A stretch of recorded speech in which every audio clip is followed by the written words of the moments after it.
that you have a brain, but consciousness apparently is not residing in the brain. In the Sanatana tradition, we think of everything emanating from Shunyata. So Shiva is Purusha. He is the consciousness. Shakti is Prakriti.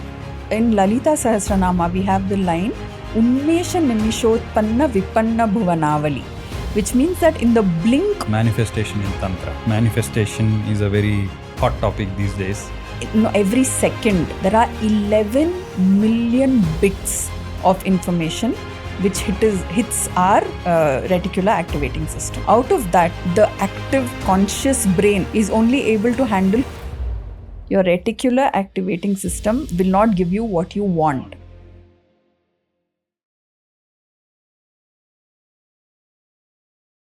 So, welcome back. So, one more chapter which caught my attention was chapter 17, which talks about Tantra and quantum physics. Now, so I am someone who is completely a novice in science, and quantum physics is something which went a bouncer. What I understand, my understanding about quantum physics is whatever I know of is in a very crude manner, if I want to say in Hindi, jo hai wo nahi hai, jo nahi hai wo hai. That's Beautifully what I put. I'll tell you, Praveen, why this chapter came into being.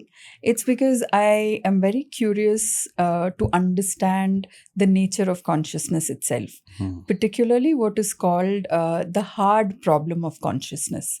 That you have a brain, but consciousness apparently is not residing in the brain, because we've had people who die and then they still have conscious experiences, which means where is consciousness?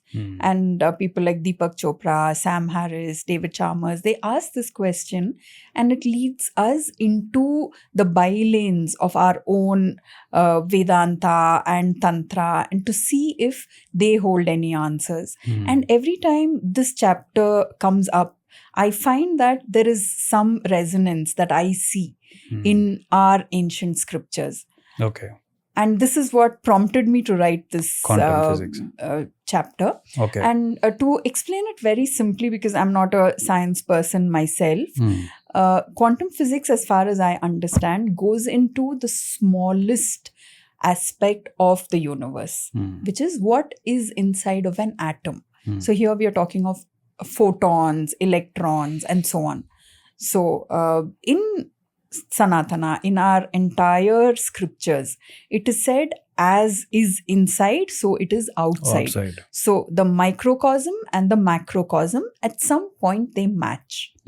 So if we start off from that point, okay, so we can even say we are starting off at singularity. Because what comprises life as you and I know it? There is space, there is time, and there is causality, karma. You can call it whatever you want. It's our experience. Now, if all these three were to be taken away in one instant and to be dissolved, where would it all go? According to quantum physics, it would go into what is called the singularity. Okay. In our case, we talk of it as going into the bindu okay. of the Sri Yantra. So everything originates from one point, which is what even the Big Bang says. Yeah. And that is, even for us, we in the Sanatana tradition, we think of everything emanating from Shunyata. So Shunyata is not nothingness. People think that it means nothingness. It's actually, if you look at what the Puranas or the Tantra texts say, it is that it is the womb which holds nothingness and everything. So it is nothing as well as everything. Yeah. And if you see, there is a parallel in what is called quantum vacuum. There is one physicist called Paul Dirac who says that the quantum vacuum holds everything in its unmanifested possibility. Okay. Doesn't that remind you of what we are talking about as the Hiranyagarbha holding both the nothingness and the everythingness? The language is different, but the core concept remains the same. Which is what we have also learned as Shiva, right? Exactly. Nothingness and everything. True.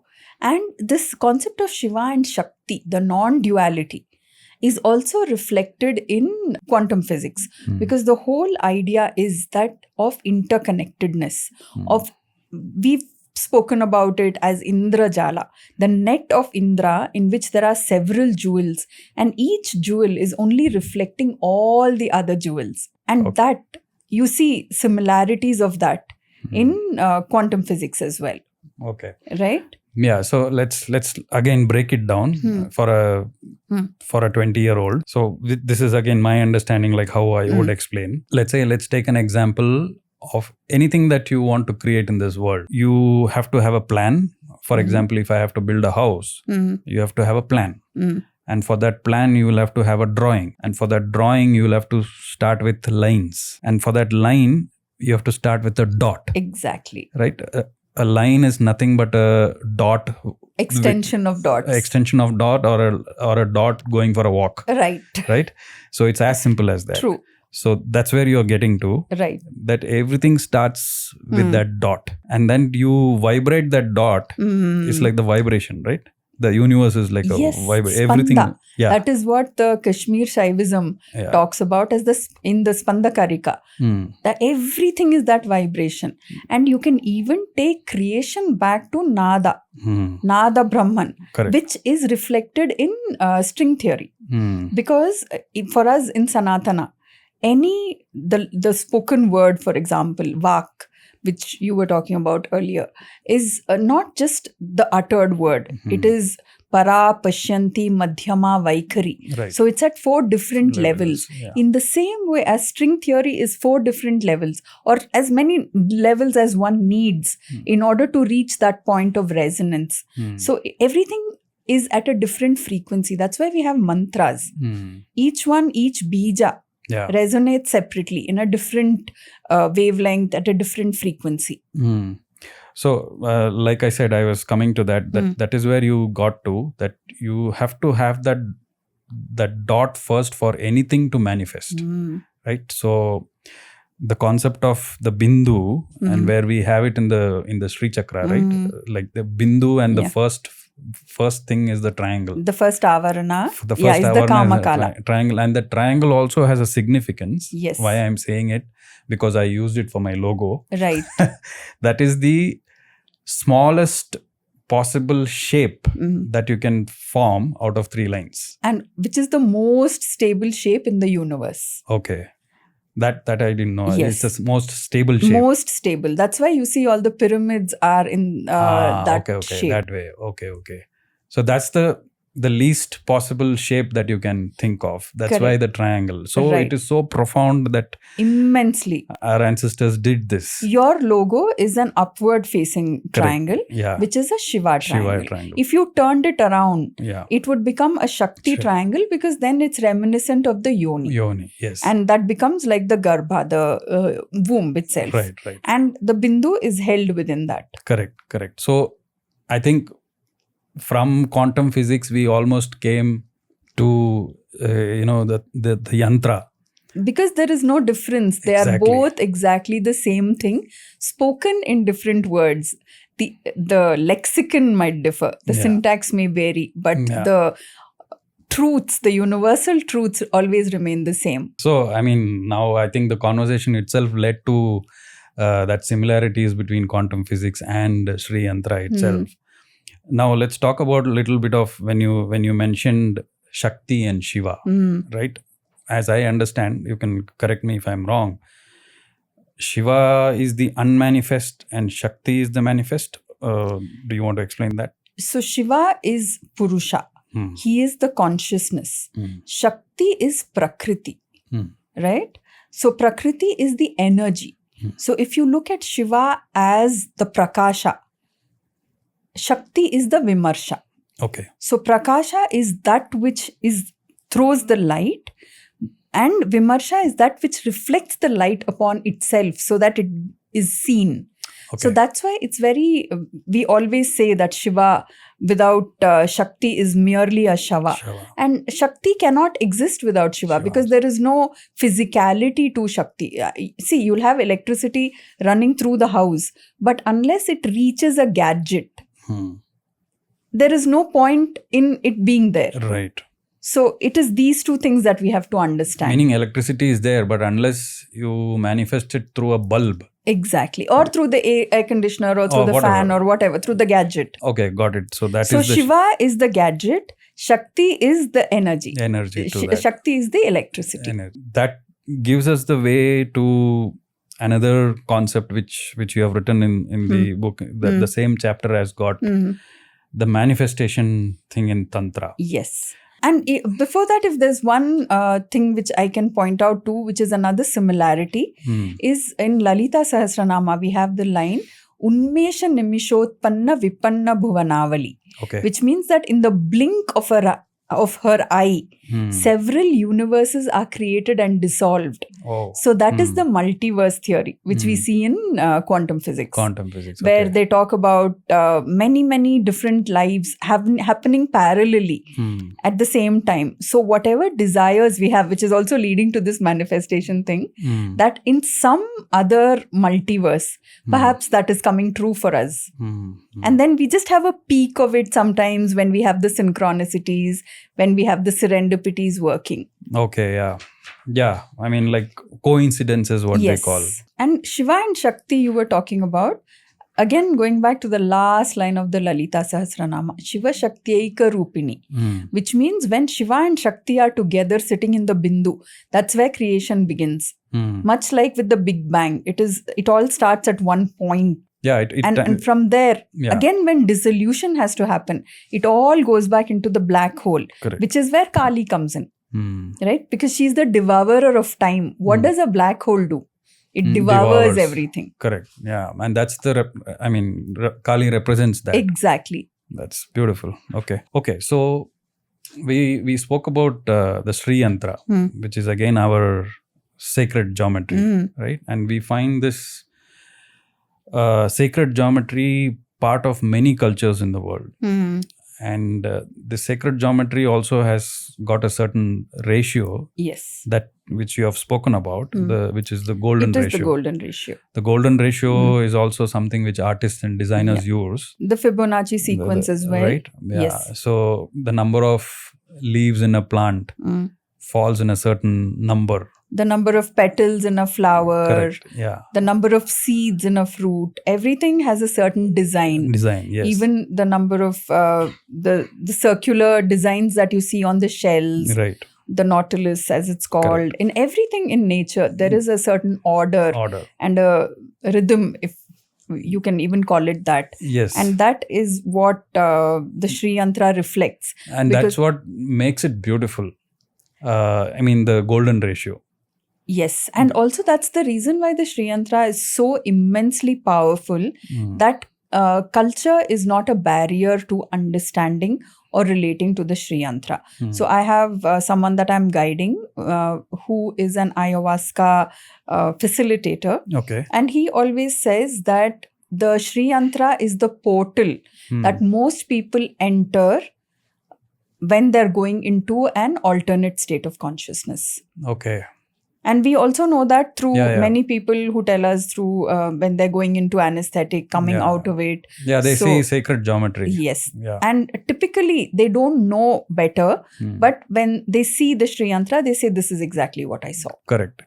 I remember, I have done ayahuasca, but in some of the visions that I have had, I did see some triangles, I would say, not really the Sri Yantra as such, but the triangles were the geometry was there. But I didn't know whether it was a Sri Yantra. It was just a flash of a moment that came and went. Because Praveen, geometry doesn't need language.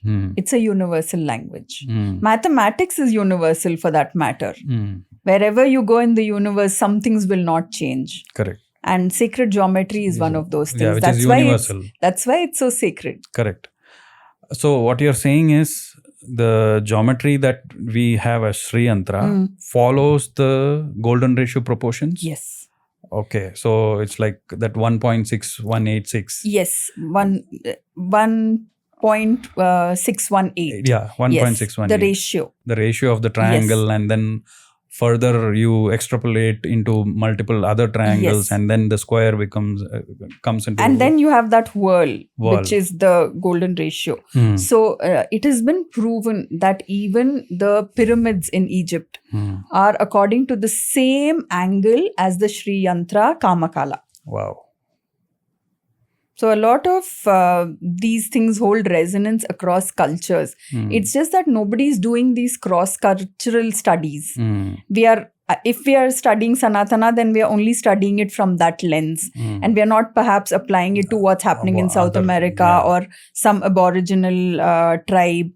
If we look at a much broader, we zoom out and we see, then we will see all the similarities. Okay. Now we'll come to the other subtopic that you have, which is part of this quantum physics chapter itself, which is manifestation in Tantra. Yes. Manifestation is a very hot topic these days. You can find everywhere on Instagram, on YouTube, and things like that. One thing which caught my attention, and I have highlighted it in this book, is this. These are the two lines which I would like to read. Your desires may not be random whims.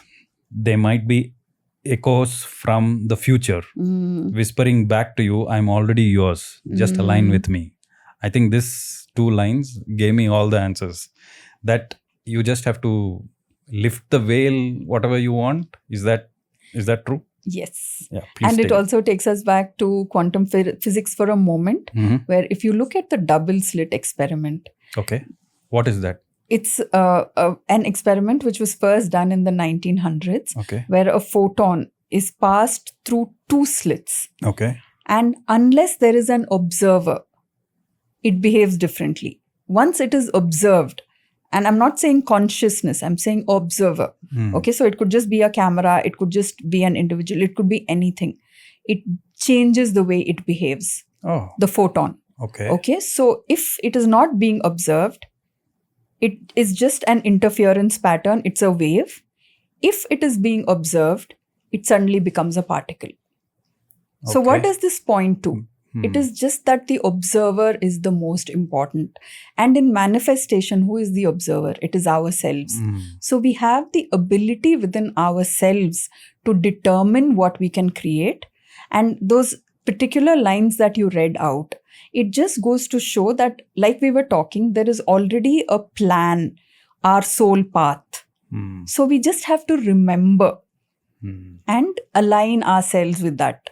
Okay. Why does a thought come to you that you want a certain house in a certain area, in a certain way that you want it? It's because of your vasanas, your vrittis, your samskaras.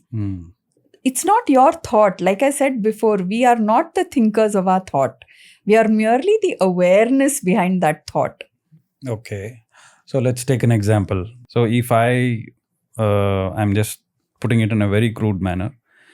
As a middle class family, I am, let's say, if I am dreaming about a mansion, a big mansion, you are saying that thought came to you because somewhere in the future that is going to happen, or I just have to lift that veil or things like that. Why doesn't it happen or should I think that it may not happen in this lifetime? Maybe it will happen in the next lifetime. How should I think about it?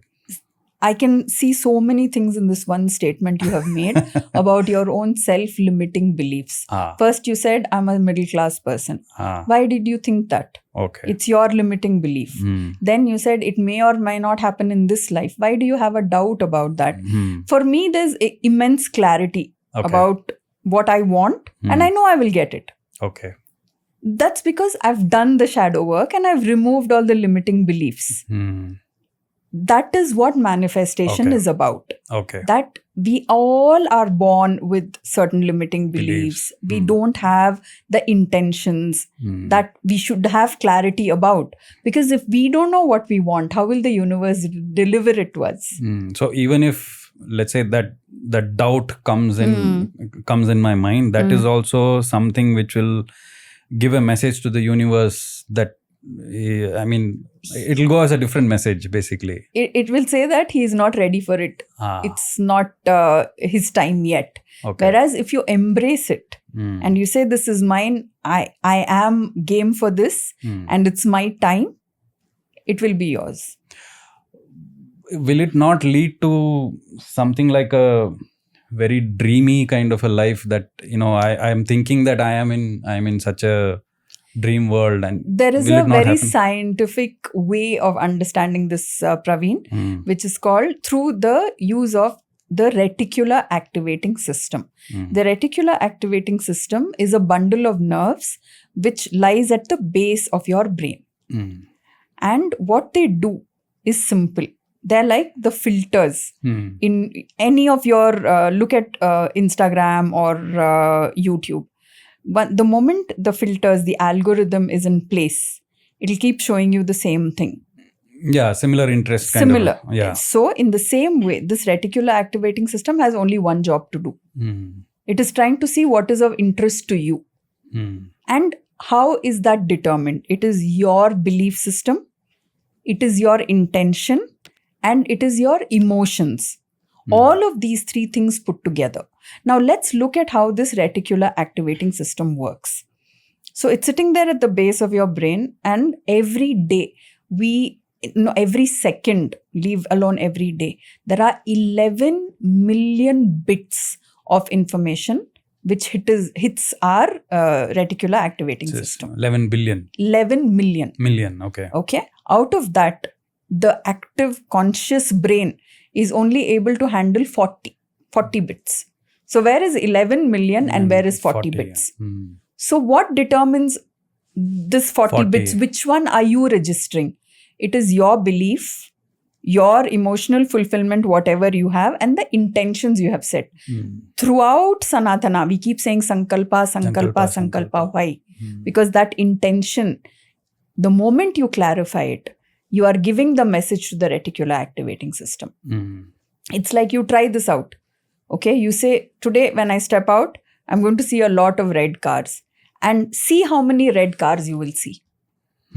It's because now the filter is in place. You will continue to see the red cars until you say, now I'm going to see the white cars. Because that's the only job of the reticular activating system. Now, the important thing here is the reticular activating system will not give you what you want. It will give you what it thinks is important according to you, based on your beliefs, your emotions, and your intentions. I'll say that again. Yeah. Your reticular activating system will not give you what you want. It will give you what it thinks is important for you. Because you have already placed it as your belief, your intention, and your emotions. I mean, wants could be something different from what I think or what my... Because you don't have clarity. Clarity on that. Okay. If you clarify it and you tell your reticular activating system, this is exactly what I want, and put the correct filters.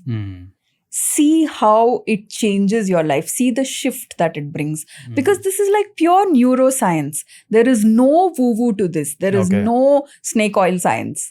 So then there is a balance that I have to reach between the want and my thoughts and beliefs and emotions. If you are able to close your eyes and feel the fulfillment, so that mansion that you were talking about, if you were to close your eyes, put your hand on your heart and feel that you're entering, you can feel the coolness of the marble, you can feel the beautiful aroma of jasmine which is coming in, you can smell the vada which is being fried in your kitchen. You can do that to that extent. It will be yours in no time. Visualization, basically. Complete visualization with all the senses. But will it not give rise to something like living in a parallel world kind of a thing? If it is the parallel world, then let us move over to that. Okay. If it needs to come true. Because in this theory of multiverse, we can keep moving beyond. Okay, so the lokas, we also have that concept. Our texts don't tell us that we can move between lokas, but in quantum physics, it's possible to inhabit many verses, multiverses at the same time. Right? So you could be in this universe, another parallel universe at the same time. So maybe in that parallel universe, you already have that mansion. So all you have to do is just shift. And then the trajectory will be that it becomes true for you in this. Don't ask the how. The important thing is don't ask how it's going to happen. Just have faith that the universe will deliver to you through the neuroscience. But again, I have to have that full know-how of all these information. I have to be well informed about it. It's not like I can't be misinformed about it and keep living in a parallel world, right? You don't need to be well informed if you have the faith, which is in a way what sadhana does. When we say Sharanagati to Ma's feet, we are saying, Ma, whatever you want. But in our minds, we are formulating what we want. And then we are saying, Ma, take care of us. Correct. So that way, it's even in manifestation. You think of all this and then you surrender. And you say, not on my timeline, whenever the universe finds it fit. So that's where you surrender to. You have to completely surrender and not have any expectations. But know for a fact that it will happen. Which means a lot of work on your self-limiting beliefs. Correct. That's where I think all our scriptures, all our shlokas come into help for us. True. The Lalita Sahasranama that says, okay, leave it to Lalita Amma. She will take care of it. Leave it at her feet. Right. Whatever, again, what you said, the reticular system is her actually, if I am correct. Yes. Right? So she will decide what is the need of you according to your belief, your emotions, and Because we are believers in Advaita. Correct. We think that we are not different from Ma. Ma resides in our Hridaya Guha. Right. So when I am thinking something, isn't Ma thinking with me if she's living within me? That's what So she's the one who put the thought there. Correct. And she's the one who will fulfill it. Correct. Looking at it from a slightly more Shakti Sadhaka perspective. Yeah. But if you don't want to look at it through that and you just want to look at it through the lens of neuroscience. It's still fine. Right. So for a person who is watching this, what do you have to say as a concluding thought that you have already said it, but as a parting shot, that whatever whoever is watching it, whatever they want to achieve in their lives, what do they have to do? Start. First of all, they have to be utterly, immensely clear about what they want. That clarity has to be so great that if I ask you, what color is the carpet in your bathroom in that mansion, you should have an answer. To that extent, if you have clarity, then your manifestation is not far off. After that comes the removal of all your self-limiting beliefs. Don't ask the how, because that's not our business. And our timeline, remember, Praveen, is a human construct. And the human timeline is what? It's very, very limited. It's a small little timeline that we are playing on. The universal timeline is billions of years. So we can't really compare the two. So don't think on our timeline. And finally, coming to the most important point is start practicing some kind of sadhana. Which will help you manifest better, which will help this reticular activating system come into play more actively. Okay. That's 3 good, clear action points that you have given, that whatever limiting beliefs you have, that's the first thing I think I would like to work on myself, that you start basically visualizing whatever you want. Whether it be a mansion or the car or whatever, right? You just start visualizing Absolutely. it, and without any doubts of how you're going to achieve it. Because then when it comes to how, that means you are thinking of implementation. Correct. And that's not our job. That's not our job. It's your job is just to visualize it. Great. That's it. So from quantum physics we came to manifestation, and to very, very very actionable thing like what people can do in their lives. See, with Devi, again, Lalita Sahasranama, Karanguli Nakotpanna Narayana Dashakriti. You think it's difficult for her to build us that little mansion that we want? Yeah, sure. We just need to have faith and just surrender to her. Be clear about what we want. And I've seen these miracles happen with many of the people that are around me, and even with myself. Maybe that it's just that once you're on the path, you have no desires left. Right.